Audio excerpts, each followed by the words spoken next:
Voces del Sur. Psicología y comunidad.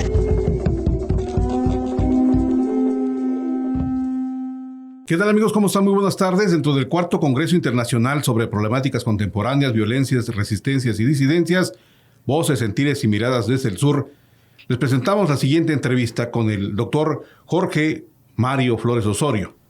Él pertenece a la Universidad de Tijuana, del Centro Latinoamericano de Investigación, Intervención y Atención Psicosocial, Asociación Civil, en Tijuana, México. Bienvenido, doctor. Muy buenas tardes. Gracias, muy buenas tardes.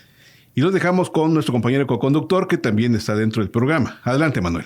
Ok, muchas gracias, compañero ahí.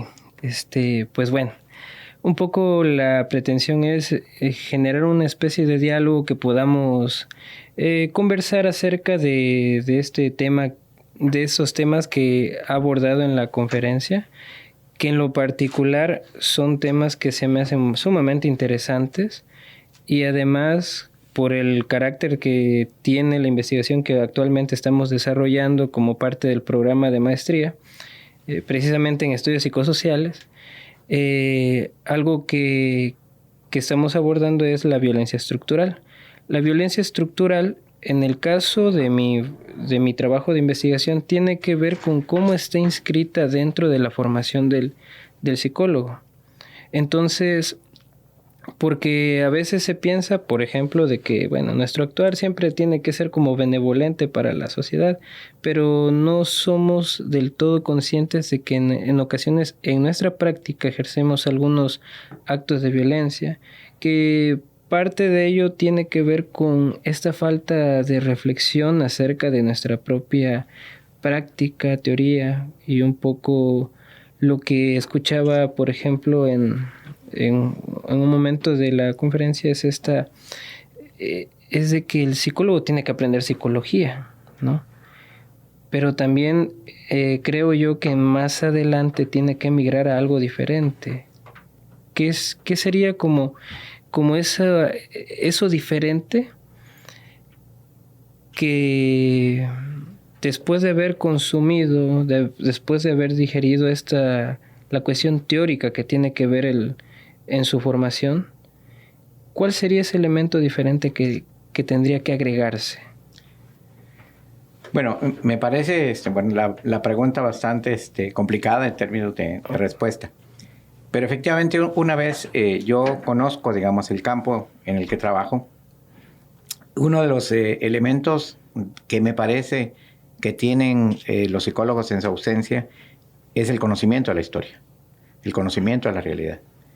Generalmente no entienden, por ejemplo, que en países como el nuestro, no todas las personas van a actuar de la misma manera. Y no todas las personas van a actuar de la misma manera porque van a depender mucho de su referente cultural, de su referente histórico, de su referente de clase. Y de esa manera también lo que les va a impactar va a ser diferente. Es decir, en niveles incluso, o a veces incluso sin elementos que impacten. Es decir, el conocimiento de la realidad social, de la realidad histórica, de la realidad cultural, del espacio donde se trabaja, es un elemento que los psicólogos tendrían que saber, acompañado de su propia formación psicológica. ¿Y por qué digo que deben saberlo?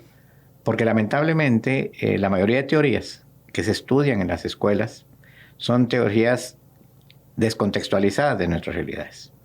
Y aparte de que muchas de ellas ya no tienen, digamos, vigencia teórica ni vigencia científica, son teorías que han surgido en otros contextos diametralmente opuestos al nuestro. Por ejemplo, en Europa, es decir, no podemos nosotros pensar que un mexicano de Chiapas, por ejemplo, de Tuxtla Gutiérrez, va a responder de la misma manera que responde un parisino. Claro. Es decir, son historias diferentes.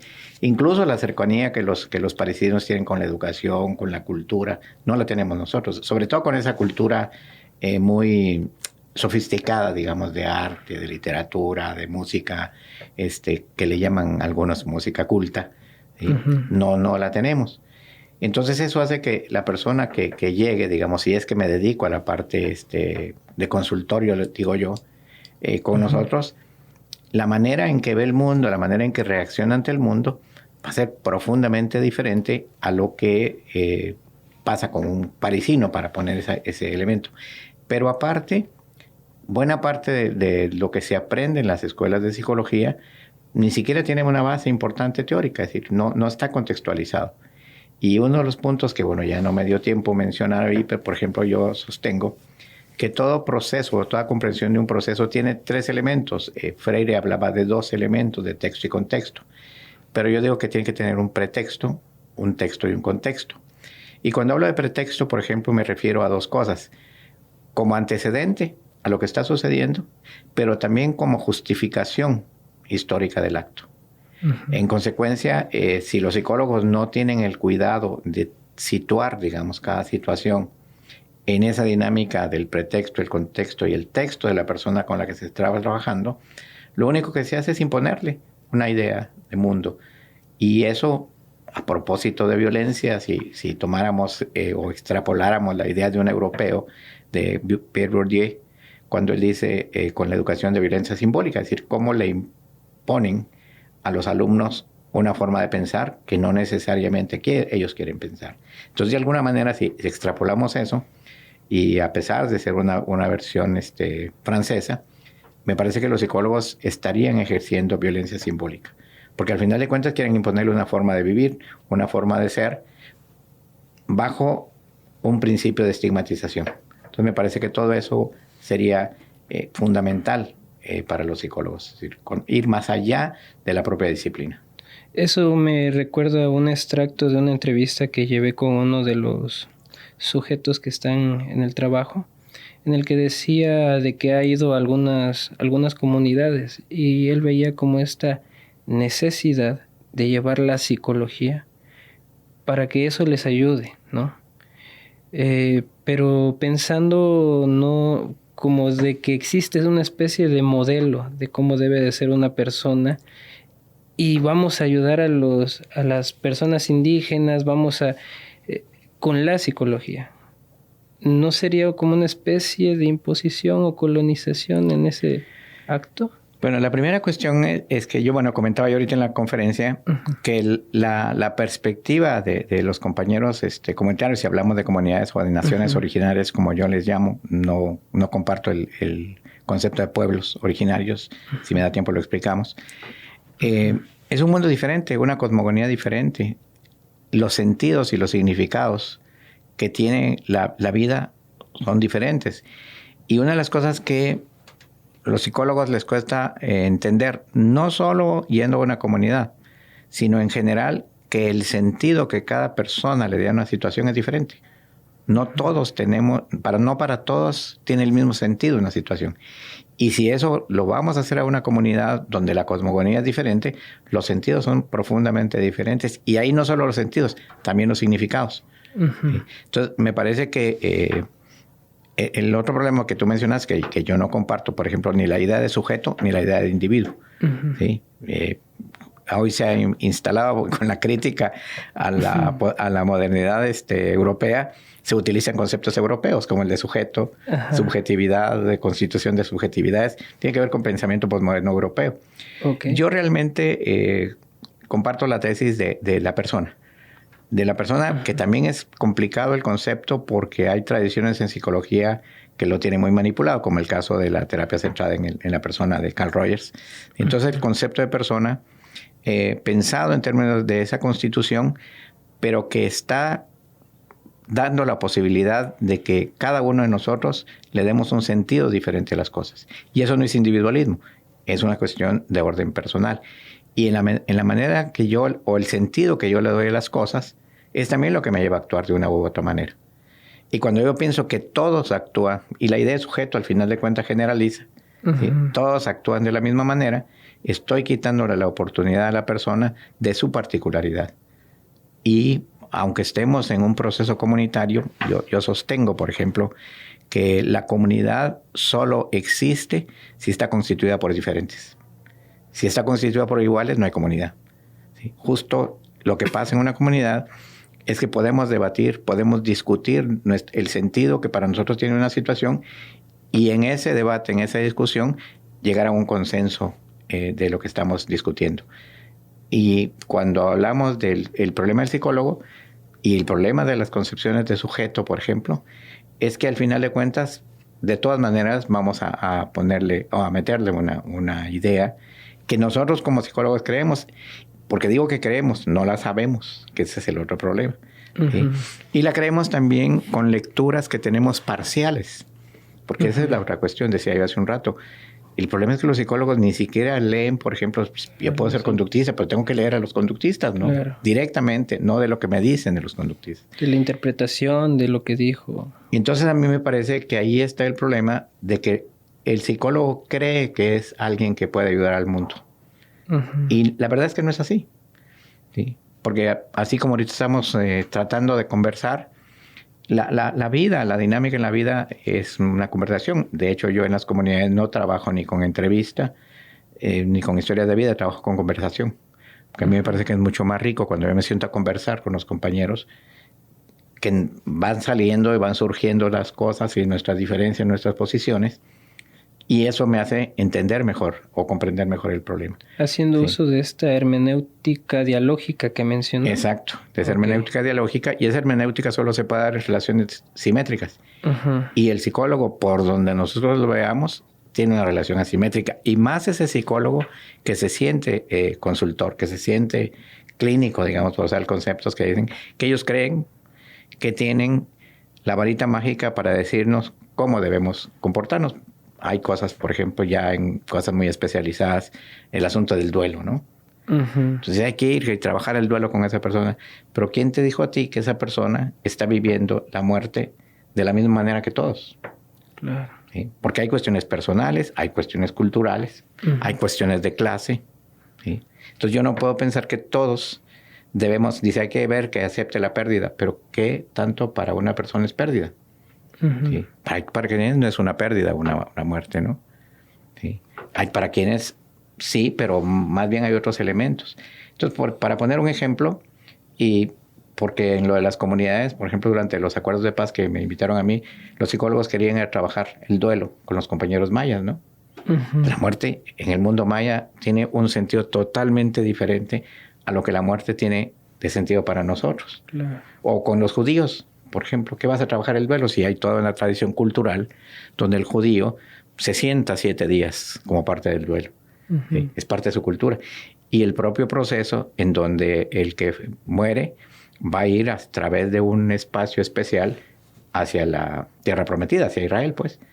Y en caso de los compañeros mayas, hacia esa zona del universo donde se van a encontrar.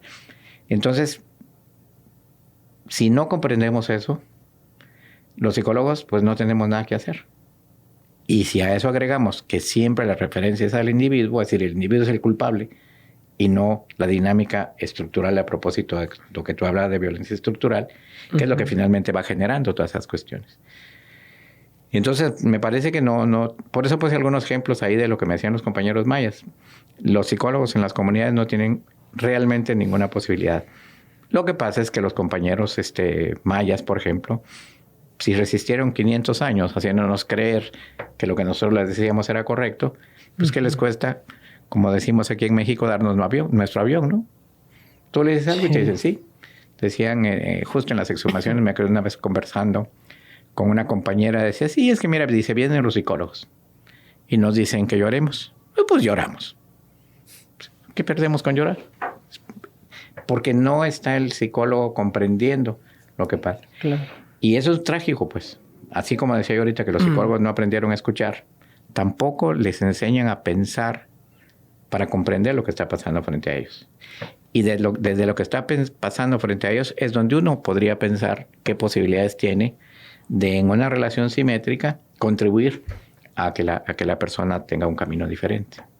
Esto me hace pensar de que, por ejemplo, también sucede en el terreno de la investigación, de que, por ejemplo, hacemos desde la tradición metodológica, entrevistas y eso y el otro, interpretamos al sujeto, a los sujetos, a partir de otros referentes, pero referentes científicos, pero no nos remitimos realmente a interpretar a partir de lo que dice el sujeto, un poco recuperando esta noción de lo que proponía. Mira, lo que pasa es que en el ámbito de la investigación habría que pensar, ¿no? Hay investigaciones e investigaciones, ¿no? Uh-huh. En lo general, las investigaciones que se hacen en la universidad o en las universidades poco o nada aportan, digamos, al conocimiento de la problemática. Y en psicología peor. Es quizá los campos más complicados, psicología y educación. El asunto de la investigación, lo que pasa es que van e imponen a lo que están investigando una idea que ya tienen. Es un poco ir a confirmar lo que yo ya sé, ¿no? Si de repente lees un trabajo de tesis y les digo yo, pues oye, pero pues ya está resuelto el problema, ¿para qué vas a hacer una investigación? ¿Sí? Claro. Si no estamos en el ámbito del descubrimiento, estamos en el ámbito de ratificar o de fortalecer lo que ya sabemos. Uh-huh. Es decir, lo que queremos es certeza, queremos seguridad. Y eso es lo que pasa con la mayoría de investigadores, ¿no? Uh-huh. No hay esa posibilidad que hoy, por ejemplo, a la compañera de género le preguntaba, y esa duda que ella tenía es interesante, ¿no? O sea, pues la verdad es que no te lo puedo resolver, ¿no? Déjame pensarle. Y eso es lo que tendría que hacer la investigación. Pero la investigación institucional, como está marcada más por los premios que ganas, por lo que publicas, por lo que escribes, por lo que supuestamente investigas, pues lo único que hacen es reiterar lo que ya está dicho. Por eso es que la psicología no ha avanzado. Porque dicen lo mismo. Y lo peor del caso es que cada vez con menos fuerza científica realmente, ¿no? Uh-huh. Es decir, no se hace realmente investigación científica. Y bajo el marco también de que se impulsó esta idea de lo cualitativo, pues todo queda sin rigor. Entonces dices muchos, algunos, todos, menos, etcétera. Pero ¿cuántos son menos? ¿Cuántos son muchos? Por el miedo que tienes a mencionar un dato. Uh-huh. El problema no es que tengas el dato. El problema es cómo piensas el dato. Pero en estas cosas que se han instalado vía los manuales, la gente dice, no, yo soy cualitativo, entonces estoy en contra de estadística. Pues no es cuestión de estar en contra de la estadística. Uh-huh. Como tampoco quien hace estadística puede estar en contra de una interpretación. Uh-huh. Porque el problema del dato no es el dato. El problema es el investigador, que muchas veces no lo quiere pensar. Sí, pues, por ejemplo, ¿qué hacemos para explicar los niveles de pobreza, por ejemplo? Lo hacemos con un concepto, hay muchos pobres en México. Pues no nos dice nada. Uh-huh. Ahora, cuantitativamente, ¿cuántos pobres hay en diferentes niveles? Ahora, ¿cómo interpreto eso? ¿Ese es un problema de la pobreza o es un problema estructural a propósito de lo estructural? Uh-huh. Entonces, yo ya lo pienso ese dato y hago toda la interpretación en este sentido de totalidad que yo estoy diciendo, donde puedo demostrar que la cantidad de pobres o miserables que están en México no es un problema que tenga que ver con que, y como dice los sectores, incluso la candidata de la derecha, ¿no? Son porque no saben trabajar, porque son flojos. Uh-huh. No, es un problema estructural que los ha excluido de toda posibilidad de caminar. Claro. ¿Sí? Entonces, me parece que todo eso es importante cuando uno quiere trabajar, no imponer al mundo ideas que uno ya trae, uh-huh, sino cómo uno resulta interpelado con el enfrentamiento con la realidad.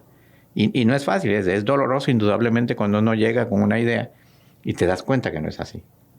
Pero la ciencia, en serio, es eso. Darte cuenta que las cosas no son como dicen que son.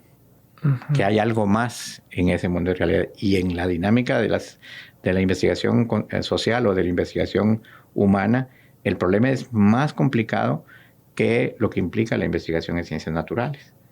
Porque ahí finalmente estás trabajando con objetos, pero aún así, ¿qué certeza tiene el científico natural? Ninguna. Por eso es que ha cambiado el mundo, ha cambiado el universo hoy. Porque ya las concepciones de la ciencia, de lo que han encontrado, de lo que pueden ver, ya no tiene nada que ver con lo que veían en el siglo XIX, en la primera mitad del siglo XX. Uh-huh. Entonces el punto está en cómo yo tengo la posibilidad de saber que lo que llevo puede ser interpelado, que no me permite tener una verdad. Y entender el otro elemento aquí de la verdad, que también es algo que se ha instalado mal, pensar que la ciencia está detrás de la verdad. Y no, porque la verdad es un absoluto, y la ciencia no trabaja con absolutos. Si trabajamos con realidades, no con verdades. Uh-huh. Entonces ahí me parece que está el asunto de mi convicción como investigador y lo que yo decía hace un rato, pues esta perspectiva teórica que he venido desarrollando está en construcción y va a seguir en construcción todo el tiempo. Claro. Porque en el momento que yo considere que ya se terminó, hasta ahí llegué. Está llegando como un punto de absoluto. De absoluto, sí. Ajá. Y ahí pondría mi límite. Uh-huh. En ese momento pondría mi límite. Digamos que el límite no recae tanto en el objeto o en el problema, sino en el mismo investigador. Claro, porque es el que se pone el límite. Claro. Es el que llega un momento en que siente que ya no puede más allá. Uh-huh. Y dice, hasta aquí llegué. Y yo sí pienso, por eso decía que siempre va a ser construyendo, ¿sí? Porque estoy caminando y estoy encontrando nuevas cosas, cada vez estoy pensando en nuevas categorías, Claro. y cada vez le estoy dando más fortaleza al asunto. Y eso me parece que tendría que ser la parte del trabajo científico. Pero en las universidades que te enseñan, apréndete este método, aplícalo ya. Uh-huh. ¿Sí? Apréndete esta teoría, aplícala ya. Pero no debería, la formación doctoral no debería ser eso. La formación doctoral debería ser el mundo de mayor incertidumbre en el que uno se mueve. Claro. ¿Sí? Pero no es así, lamentablemente. ¿Por qué? Porque el profesor tampoco quiere complicarse con que un alumno le presente una problemática que él no domine. Sí, que se vea rebasado y el hecho de decir, no sé, pareciera ser algo que como que desvirtúa al profesor. Sí, y por ejemplo yo pienso que cuando uno dirige a un alumno, lo bonito del alumno es que le enseña a uno cosas, porque ese es su campo, no es el mío. Uh-huh. Él está eligiendo un campo de investigación. Yo lo voy a apoyar, lo voy a acompañar. Yo de hecho parto mucho de la idea de acompañar. Uh-huh. ¿Sí? Y voy a cuestionarlo y voy a preguntarle para que él piense en eso. Pero el que me va a enseñar, por ejemplo ahorita con mi trabajo en Honduras, que estoy haciendo ya hace un poquito más de 3 años, pues yo no conocía muchas cosas de Honduras, pero lo he conocido con los alumnos. Uh-huh. Cuando me cuentan, cuando están sistematizando su experiencia. Eso es lo bonito de dirigir a un alumno. No que él piense que yo tengo todo el conocimiento y que tiene que repetir lo que yo digo. Uh-huh. Además, él me tiene que enseñar. Porque es el que está haciendo el trabajo. Sí. Es el que plantea un nuevo proyecto. Y para mí que eso es lo más rico del proceso de formación doctoral en términos de investigación. ¿Sí? Que les tienes que caminar con ellos para que ellos puedan pensar libremente y construir sus propios proyectos y sus propias propuestas. Tú les vas a ayudar a que tengan el rigor, uh-huh. a que tengan cierta consistencia, que tengan cierta coherencia. ¿Sí? Incluso no necesariamente les tienes que sugerir la teoría. Yo me recuerdo un caso de 2 alumnos que habían elegido a Fernando González Rey como base teórica de su trabajo, y cuando llegaron a la interpretación de los datos, se encontraron que no les servía a Fernando. Y entonces me dicen, pero usted, ¿por qué no nos lo dijo? Porque no me correspondía a mí decírselos. Ustedes son los que tienen el problema. Y ustedes tenían que darse cuenta. Pudieron haber manipulado los datos y hacer que sí servía. ¿Sí? Pero lo que ellos me dijeron es no. Y eso les implicó 1 año más buscando otra base teórica. Y ahí se encontraron ellos con Ignacio de Acuría, uh-huh. en un trabajo que yo citaba a Ignacio de Acuría, y encontraron que les servía para lo que habían trabajado. Eso es la tarea finalmente de uno. Es el alumno el que tiene que descubrir qué necesita. Uh-huh. Y a lo sumo, a lo mejor decirle, ¿cómo ves esto? Pues trabájalo. ¿Sí? Me acuerdo también de un caso de una alumna que ella hacía un estudio comparando las concepciones de ciencia entre científicos, profesores y estudiantes. Y entonces el instrumento que diseñó su asesor, yo era el lector, decíamos es que no te va a funcionar. Entonces lo que hizo fue que se sentó y 1 mes después nos mandó como si funcionaba el instrumento que había diseñado. Uh-huh. Y entonces, ¿qué tienes tú que hacer? Pues aceptar que para lo que ella está planteando te sirve eso. Y eso me parece que es un poco el asunto de lo que no pasa en el ámbito de la investigación. Todos están en muchas certezas, están felices, peleando sus bonos, peleando su SNI, peleando sus estímulos. pero no produciendo nada importante en estos ámbitos, pero sobre todo que estamos en el ámbito de la psicología. Y casi es como de, bueno, yo te voy a mentorear, te voy a dirigir, te voy a moldar a como yo soy o cómo lo he hecho, cómo he aprendido. Un poco lo que decía, te voy a enseñar, bueno, como debería ser te enseño lo que es la teoría, ¿no? Ahora después, bueno, yo te enseño qué hice, qué me funcionó. Pero pareciera ser que a veces se sigue la lógica de te voy a enseñar lo que yo hago y nada más. Bueno, más bien tienes que hacer lo que yo hago. Ni siquiera te voy a enseñar.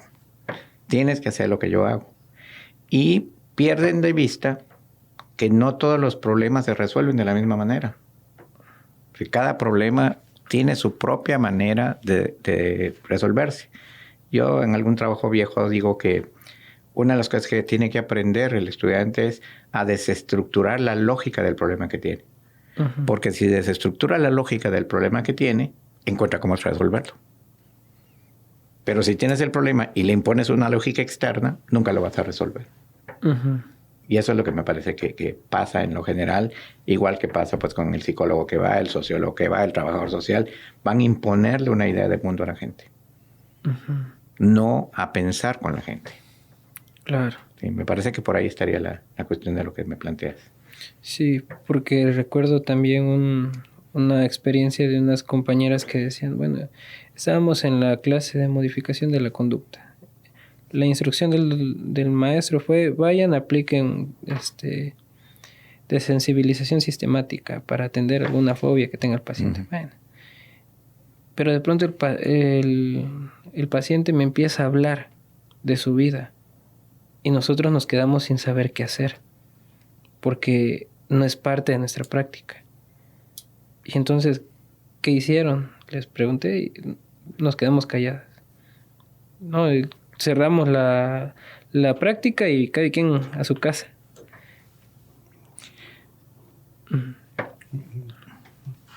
Adelante. Sí, lo que pasa es que ahí estamos justo ante el caso de que yo te digo, ¿qué tienes que hacer con esa gente? La eliges para eso. Y pues al final de cuentas, la gente no quiere eso. Lo que tú dices, ¿qué es lo que más quería? Conversar. No ser sometida a un instrumento o a una tecnología de la conducta, pues. Es lo que quería, conversar. Y entonces, cuando te pasa eso, te desarticulan. Claro. Totalmente te desarticulan. Y entonces terminas hablando, mejor te vas. Pero es lógico. Porque también el que estaba acá, tú, cuando vas a aplicar eso, te sacaron de la lógica que llevabas. Claro. ¿Sí? Te desarmaron, pues. Y generalmente lo que pasa en las comunidades es que la gente te desarma. Porque tú llegas con una idea y ellos te desarman. Uh-huh. Y las comunidades mayas, pues finalmente te engañan. ¿Sí? Ok. Le agradezco mucho. Conclusión. Una conclusión. Bueno. Una conclusión, digamos, de su parte que nos podría comentar acerca de esta conversación que tuvimos. Bueno, rápidamente, como conclusión sería, primero, me parece que lo que decía hace un rato, los psicólogos deben saber psicología. Eso es indispensable. Pero segundo, comprender que la persona que está frente a sí tiene formas de vivir y de pensar diferentes a los del psicólogo. Y que entonces lo que tienes que establecer con ellos es un diálogo de su idea, de su mundo, con respecto a tu mundo. Y poner en medio el problema y debatirlo. Eso tendría que hacer el psicólogo. ¿Sí? Porque si yo ya le impongo una solución a algo que no sé, ¿sí? Pues estoy perdido. Y si algo ya no hacen los psicólogos, al menos cuando yo tenía mi pecado original de psicología, siempre nos decían que había que partir de un diagnóstico. Es decir, saber qué problema tenías. En razón de ese problema, hacías un plan de tratamiento. Y ahora no es así. Cualquiera que llega, pasa lo mismo. Entonces me parece que habría que formar a los psicólogos con mayor potencial para pensar lo que tienen frente a sí y para pensarse también ellos. Claro. Porque no hay otra forma de conversar y de estar con el otro sino a partir de pensar. Yo eso diría como conclusión rápida. Agradecemos infinitamente la presencia en el estudio, aquí con nosotros en Voces del Sur, del doctor Jorge Mario Flores Osorio, quien junto con el psicólogo Manuel de Jesús Santiago Avendaño nos entregaron parte del trabajo presentado dentro de estas conferencias magistrales en este marco de las disidencias, resistencias, violencias, resistencias y disidencias desde el sur. Muchas gracias. Muy buenas tardes. Gracias, buenas tardes. Muchas gracias, buenas tardes. Voces del Sur, Psicología y Comunidad es una producción de la Facultad de Ciencias Humanas y Sociales en coordinación con la XHUCAH 102.5 FM, Unicach Radio.